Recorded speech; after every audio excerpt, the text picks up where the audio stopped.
네, 오늘은 그 송도 국제도시에 나왔습니다. 송도 하면 대표적으로 국제학교가 유명하잖아요. 네, 그렇게 이 송도는 학군도 좋고 포스코 같은 대기업도 많아서 인구도 좀 적절하게 잘 유지되고 있는 그런 도시입니다. 송도 인구가 22만 명 정도 되는 걸로 알고 있는데요. 면적당 인구 밀도도 양호한 편입니다. 참고로 분당은 뭐 면적이 좀 훨씬 더 큰데 분당 인구가 비교를 하자면 한 45만 명 정도 될 거예요. 상당히 많은 편입니다. 오늘 이렇게 송도에 나와 보니까 오랜만에 나왔는데 역시나 그 이미지가 세련되고 깨끗한 그런 느낌이 듭니다. 그리고 제가 있는 이 지역이 준주거 지역이라서 주변을 이렇게 둘러보시면은 용적률이 상당히 좀 좋은 그런 고층 건물을 볼 수 있어요. 주상복합과 또는 빌딩들이 밀집되어 있어서 인구에 대한 어떤 유동성도 좋은 편이다, 그렇게 볼 수 있겠네요. 오늘 임장은 제 이 좌측에 있는 주상복합 안에 있는 1층 상가입니다. 근데 물론 지금 이렇게 보시는 대로변에 있는 상가면은 더욱더 좀 좋겠지만 내측 상가예요. 그러니까 내측 상가라는 게 자연스러운 어떤 동선상 노출이 되지 않기 때문에 그런 어떤 좀 홍보에 대한 단점이 존재하긴 하죠. 대부분의 사람들이 그런 내측 상가 또는 지하 상가를 피하겠지만 뭐 실제로 또 임장 와서 그 내부의 분위기를 보면은 반전이 있을 수 있는 겁니다.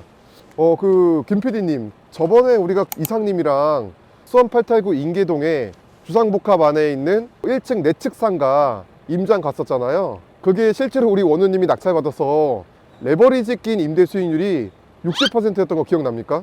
네, 엄청 높았던 걸로 알아요. 그렇게 많은 사람들이 관심이 없는 오히려 그런 내측 상가가 경매시장에서는 내가 입찰가를 만들어낼 수 있으니까 숨은 보석들이 존재한다니까요.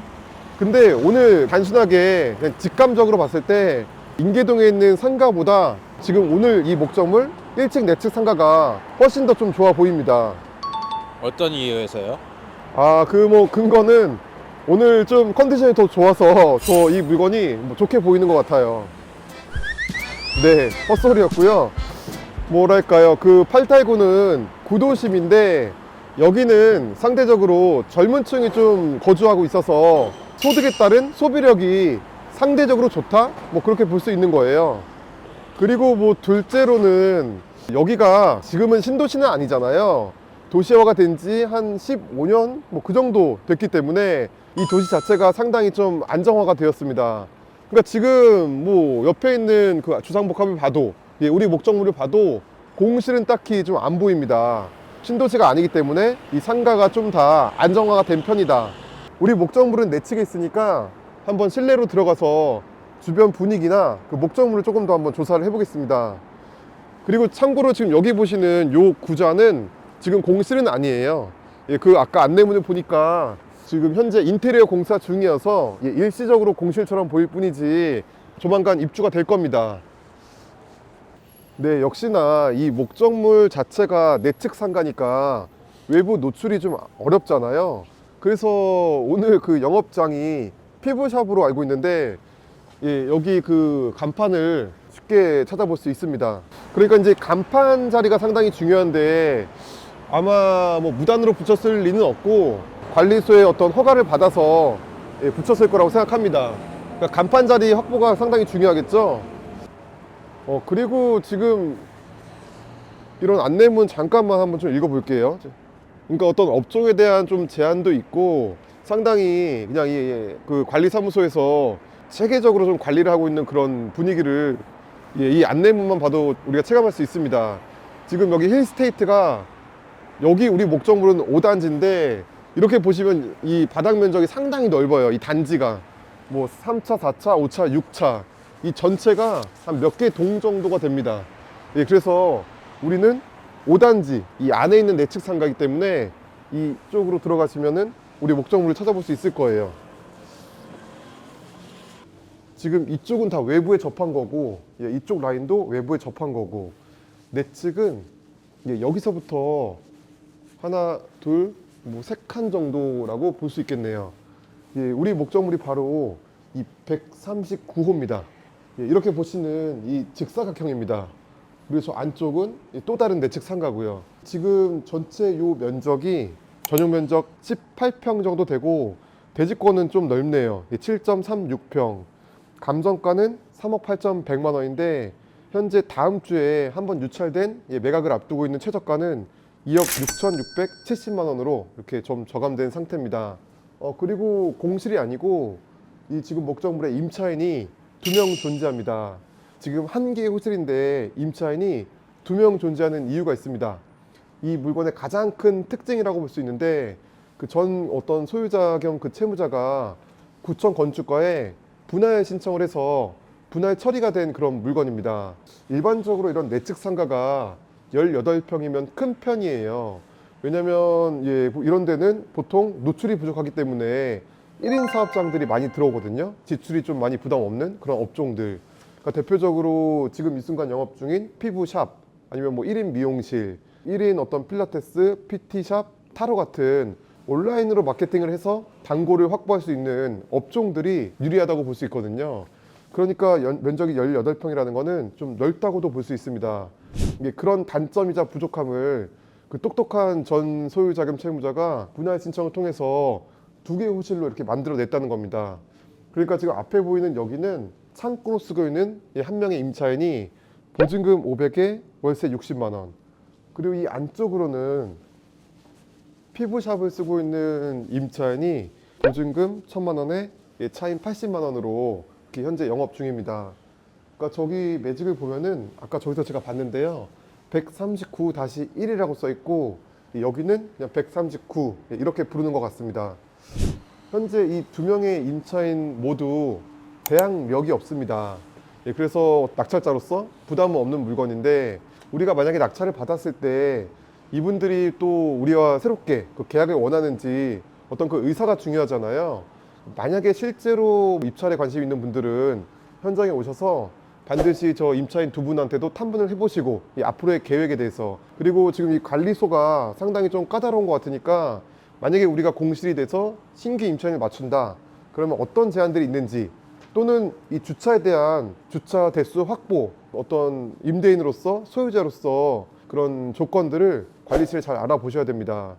여기는 창고인데 실제로 비상주라고 볼 수 있으니까 혹시 모를 어떤 미납 관리비 같은 것들도 잘 체크해야 된다고 저는 생각됩니다.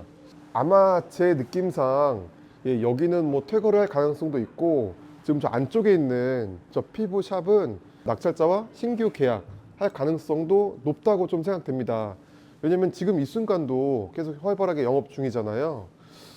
네, 그리고 그 전 소유자가 굉장히 현명하게 한 개의 호실을 2개로 분할했기 때문에 기존 18평 대비 월세를 더 많이 받을 수 있는 거거든요. 아마도 기존에 18평을 놨다면 임대료는 140만 원이 아니고 한 100만 원 정도 뭐 전후로 형성되지 않았을까, 그런 계산도 해봅니다. 따라서 이제는 이 건물 자체가 굉장히 효과적으로 구성이 됐기 때문에 낙찰을 받았을 때는 앞으로의 어떤 차임, 월세도 140만 원 정도는 맞출 수 있겠다, 뭐 그렇게 계산을 해서 우리의 어떤 임대 수익률을 대입해도 뭐 무난하다고 생각하는데요.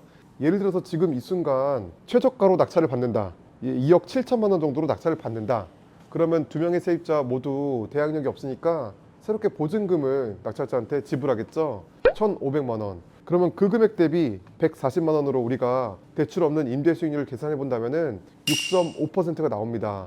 네, 만약에 대출을 낙찰가 대비 80% 받아서 요즘에 대출 금리가 4% 되니까 레버리지 수익률을 계산해 본다면은 무려 21%가 나옵니다. 그런데 욕심 같아서 요즘에 이 상권 자체가 상당히 불황이니까 만약에 유찰된다 그럼 3차 최저가는 1억 8천 정도로 저감이 되거든요.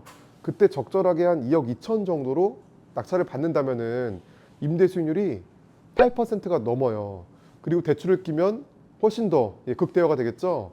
무려 30%가 넘습니다. 그 참고로 지금 이 최초의 139호 소유자금 채무자는 예전에 한 2021년도에 이 상가를 매입했는데요. 지금 이렇게 직사각형 이 전체를 약 한 4억 정도의 그 매입을 했습니다. 그러니까 어떻게 본다면 그 당시가 부동산 호황기인데 그때 그 시세가 한 4억 정도 된다고 볼 수 있고, 지금 이 순간은 부동산 상가 거래가 안 돼서 뭐 시세라고는 할 수는 없지만 여전히 그 가치는 4억 정도, 뭐 3억 후반 정도라고 우리가 판단해 볼 수도 있는 겁니다. 이 상가 매물에는 이 정도 컨디션이 한 3억대 정도, 3억 후반 그 정도 금액으로 매물이 올라와 있지 않을까. 매매 시장에서는 임대 수익률을 4, 5% 정도로 밖에 맞출 수가 없기 때문에요. 이 송도라는 지역은. 근데 우리는 경매니까 얼마든지 내가 원하는 입찰가를 선택해서 뭐 낙찰만 된다면은 매매 시장에서 만들 수 없는 임대 수익률을 만들 수 있는 거잖아요.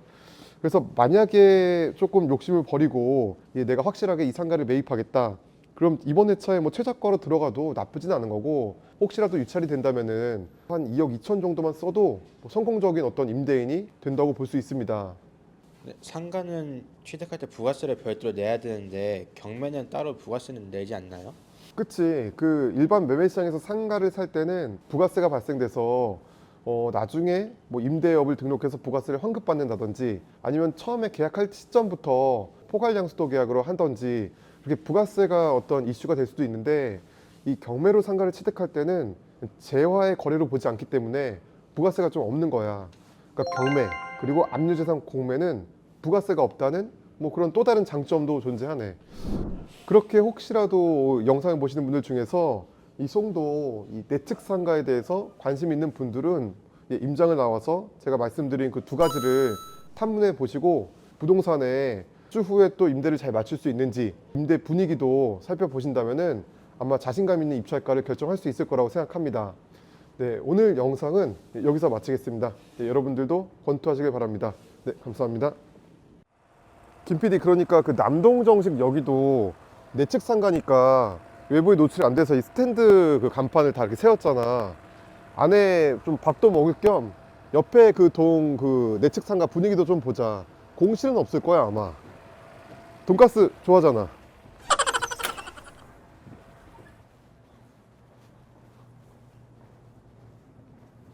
그래, 이렇게 내측 상가네. 여기서 밥 먹고 가자.